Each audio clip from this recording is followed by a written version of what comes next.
आज की कहानी शुरू होने से पहले एक छोटा सा सवाल।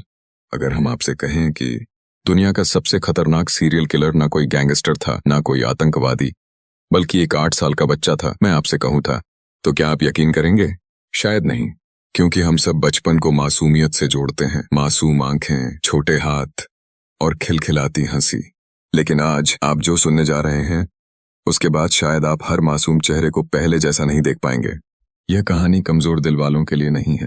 और अगर आपको ऐसी सच्ची रोंगटे खड़े कर देने वाली क्राइम स्टोरीज पसंद हैं, तो अभी वीडियो को लाइक करें, अपने दोस्तों के साथ शेयर करें और हमारे चैनल स्टेजन ऑफिशियल को सब्सक्राइब जरूर करें, क्योंकि यहाँ हम बताते हैं वो कहानियां जो सच होते हुए भी डरावनी लगती हैं।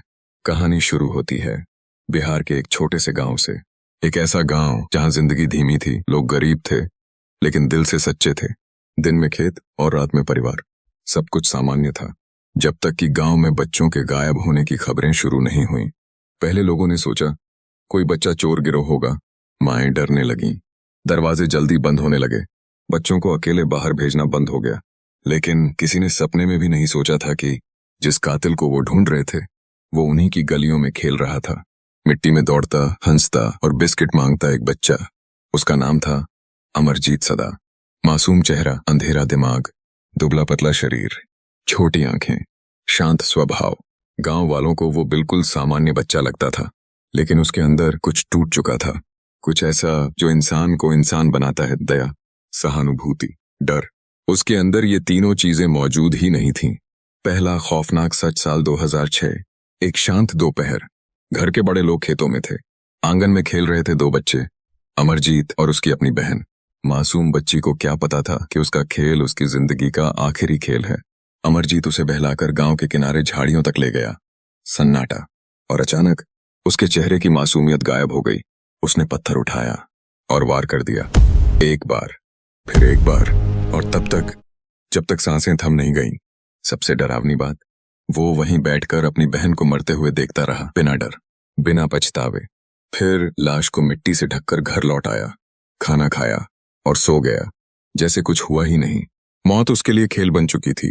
इसके बाद उसने अपनी 8 महीने की सगी बहन को मार दिया, और एक 8 साल का बच्चा अपनी नन्ही उंगलियों से एक मासूम की सांसें रोक रहा था। उस वक्त वो भाई नहीं था, कुछ और बन चुका था, कुछ डरावना। गांव में फैल गया खौफ।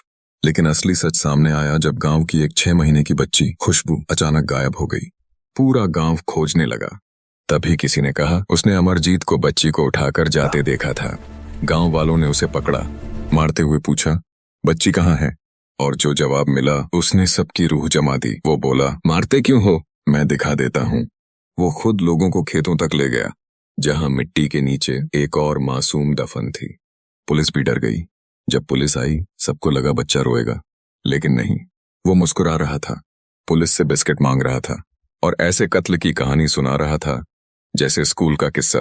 डॉक्टरों ने जांच की और सामने आया कंडक्ट डिसऑर्डर, एक मानसिक स्थिति जहां इंसान दूसरों का दर्द देखकर सुकून महसूस करता है। उसके लिए इंसान की जान लेना खिलौना तोड़ने जैसा था। कानून भी उलझ गया। कोर्ट में सबसे बड़ा सवाल था, क्या एक बच्चा सीरियल किलर हो सकता है? भारतीय कानून के अनुसार नाबालिग को ज्यादा सजा नहीं दी जा सकती। अमरजीत को भेजा गया बाल सुधार गृह, सिर्फ 3 साल के लिए। वहाँ भी वो अलग रहता, चुप रहता, दीवारों को घूरता रहता। कोई नहीं समझ पाया वो बदल रहा था या सिर्फ इंतजार कर रहा था। सबसे डरावना अंत साल 2016। अमरजीत 18 साल का हुआ और कानून के अनुसार उसे रिहा करना पड़ा। नई पहचान दी गई, नई जिंदगी। आज वो कहीं भी हो सकता है, किसी शहर में, किसी गांव में, आपके आसपास भी। और यही सोच सबसे ज्यादा डराती है। यह कहानी हमें सिखाती है, अपराध की कोई उम्र नहीं होती। कभी कभी सबसे मासूम चेहरा ही सबसे खतरनाक सच छुपाए होता है। अगर आपको ऐसी सच्ची और दिल दहला देने वाली कहानियां पसंद हैं, तो वीडियो को लाइक करें, अपने दोस्तों के साथ शेयर करें और चैनल स्टेजन ऑफिशियल को सब्सक्राइब करना बिल्कुल मत भूलिए, क्योंकि यहाँ हर कहानी सच होती है, लेकिन हर सच सुनना आसान नहीं होता।